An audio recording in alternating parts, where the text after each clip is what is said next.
गुनाह हो सवाब बिकते हैं, मान लीजिए जनाब बिकते हैं। पहले तो गरीब बिकते थे, अब ये बात मान लीजिए कि आप जनाब बिकते हैं। मैं सबसे पहले तो वैसे सलाउद्दीन अहमद साहब के इस ऐसा इक़दाम को सराहूंगा और उसके बाद तमाम मेरे वकला भाइयों को ये तंबीह भी करूंगा, छोटे की हैसियत से भी, जो मुझसे उम्र में कम है उसके बड़े की हैसियत से भी।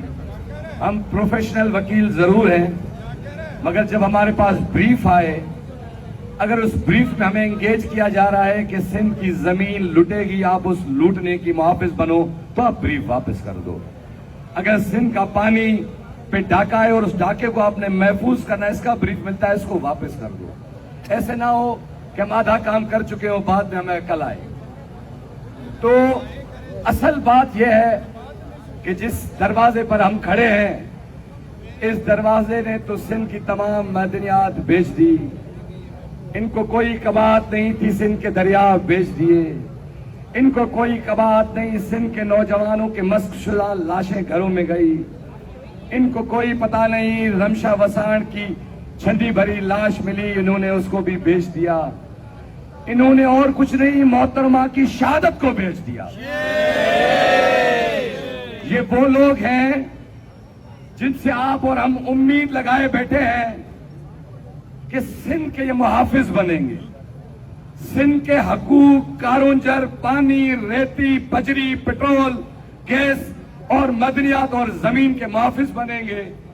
ये वो लोग हैं जिनकी लीडर, जिनकी वालदा, जिसको इज्तिमाई तौर पर हम लीडर मानते हैं, उनका केस भी ये परसू कर नहीं सके। जो अपनी लीडर को इंसाफ नहीं दिला सके। और जमीन तो मैंने यही सुना है कि मां होती है। और आज से 4 महीने पहले हम यहीं बैठे थे, यहीं धरना दे रहे थे कि हमारी मां को तुम बेच रहे हो, तुम अपनी मां को बेच रहे हो। जो अपनी मां की दलाली कर सकता है, उससे कोई उम्मीद नहीं लगा सकते।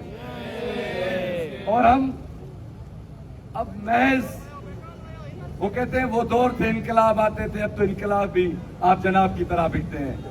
तो हम लोगों की उम्मीदें मानन ना करें कि हम, अगर वो एक पुरानी कहावत है कि एक चरवाहा झूठ बोलता था, उसका छोटा भाई के भाई शेर आया, शेर आया, शेर आया, सारा गांव उठ जाता था, वो देखता कोई नहीं।